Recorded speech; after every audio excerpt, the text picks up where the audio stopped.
प्रणाम गुरुजी।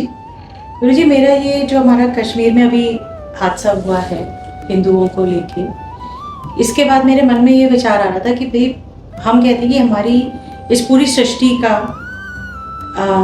जो रचना है ये हमारे देवताओं ने, ब्रह्मा विष्णु महेश, इन्हीं का ही है सारा। तो इसका मतलब कि जो हिंदू हैं, जो मुसलमान हैं या जो क्रिश्चियन है या किसी भी धर्म के हैं, और बनाए तो हमारे ही देवताओं ने फिर, क्योंकि अगर हम हमारे को ही मान रहे हैं तो ये कैसे है कि वो हमसे अलग हैं और उनके कर्म, उनकी ये जो उपकर्म हो रहे हैं, यानी जैसे मेरे तो दिमाग में ऐसा आ रहा था, पता नहीं सही है या गलत, कि जैसे ये इस जन्म के दैत्य और राक्षस हैं क्या, जो हम पहले कहते थे, क्योंकि ये वैसा ही काम कर रहे हैं। आपका प्रश्न बहुत समीचीन है, युक्त है देवी। जब सबसे पहले सृष्टि ब्रह्मा जी करते हैं, जो सृष्टि का बनाने वाला है उसका नाम ब्रह्मा होता है। सृष्टि के रचयिता को ब्रह्मा कहते हैं अथवा उसे सूर्य कहते हैं। जो भी जिसके यहाँ जो सृष्टि मानता हो उसका रचयिता विधाता कहा जाएगा।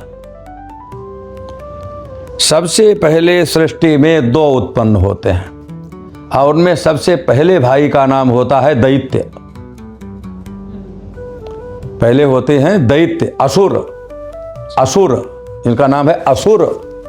असुर उसे कहते हैं आसुसु रमन्ते इति असुराः, जो केवल अपने प्राणों में रमण करें, जिन्हें केवल अपने भोग चाहिए, दूसरे से कोई मतलब नहीं, उसे असुर कहते हैं।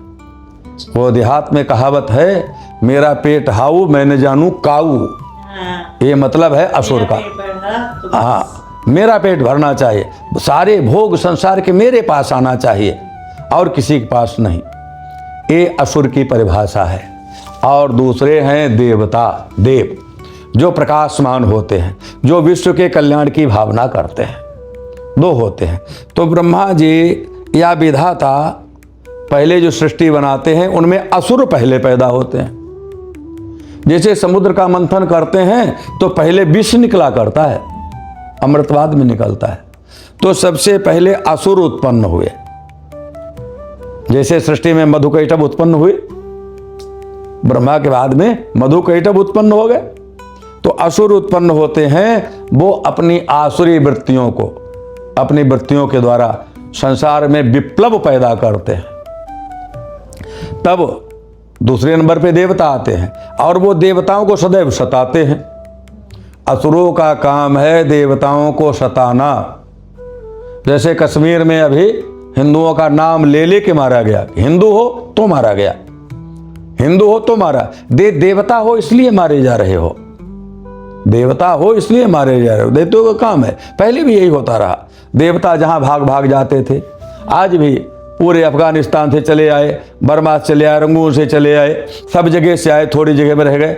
देवता भागे भागे सुमेरु की गुफाओं में छुप गए थे, दैत्यों के भय से छुपे थे। अब वही देवता, ऋषि भी देवताओं में होते हैं। ऋषि नीची क्वालिटी, देवता उससे ऊपर क्वालिटी के हैं। तो इस प्रकार से आसुरी वृत्तियों की जब वृद्धि हो जाती है, कभी आसुरी वृत्तियां प्रबल हो जाती हैं और कभी दैवीय वृत्तियां प्रबल हो जाती हैं।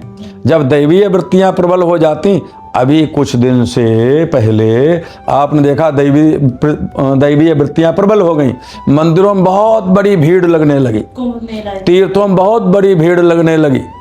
और हम कह सकते हैं हमारे जीवन में और हमारे शोध के अनुसार इतना विशाल कुंभ पहले कभी नहीं हुआ।